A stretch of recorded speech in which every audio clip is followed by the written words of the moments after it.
Masimba dzinokukura zveumambo hwenyu nekubata kwenyu. Mwari wemasimba dzinokukura zveumambo hwenyu nekubata kwenyu.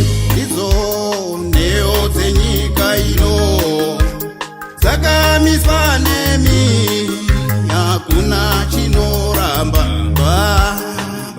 Mataura.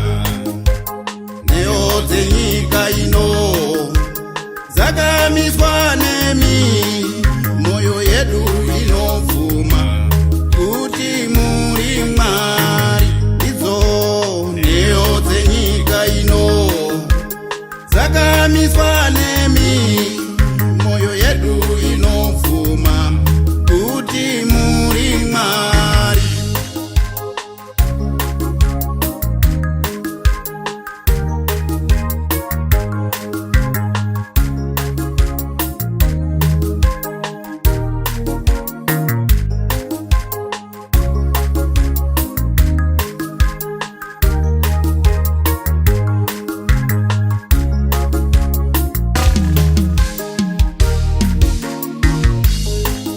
Kukudzwa ndekwenyu namasimba ndenyu Baba, munonzwa minamato, shoko renyu rosadziswa. Kukudzwa ndekwenyu namasimba ndenyu Baba, munonzwa minamato, shoko renyu rosadziswa. Kukudzwa ndekwenyu nemasimba ndenyu, munonzwa minamato, shoko renyu rosadziswa. Kukudzwa ndekwenyu nemasimba ndenyu, munonzwa minamato, shoko renyu rosadziswa.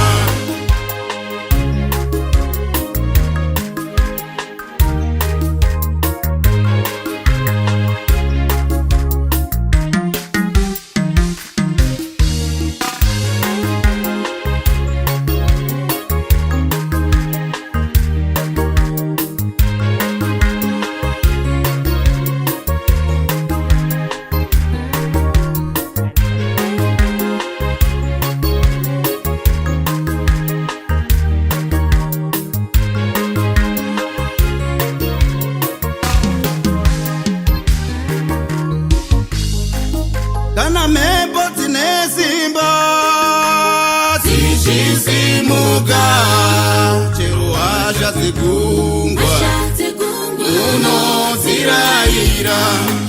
Kana mhepo dzine simba dzichisimuka, chero hasha dzegungwa unodzirayira.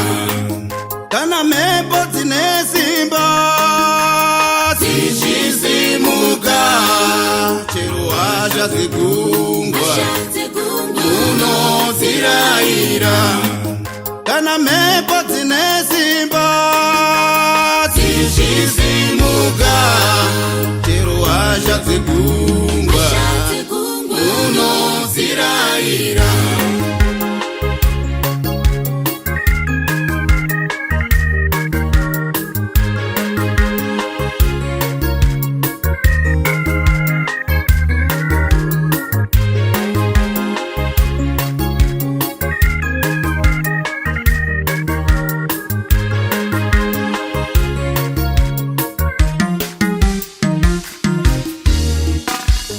ndokupa imbiri, ndokupa imbiri, Mwari wangu, ndokupa imbiri, mutsvene, ndimi mambo wazvose, ndokupa imbiri, ndokupa imbiri, Mwari wangu, ndokupa imbiri, mutsvene, ndimi mambo wazvose, ndokupa imbiri,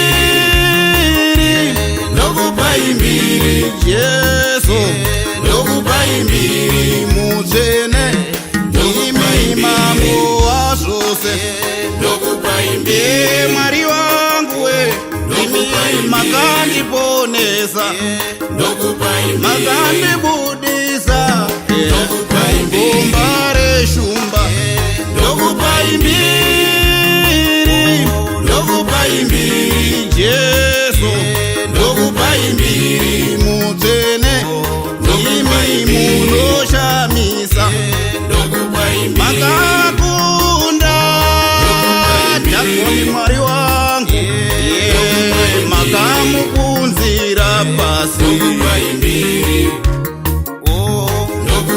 makandibudisa pakaoma, Mwari wangu, makandibudisa panorema, Jesu, ndokupa imbiri.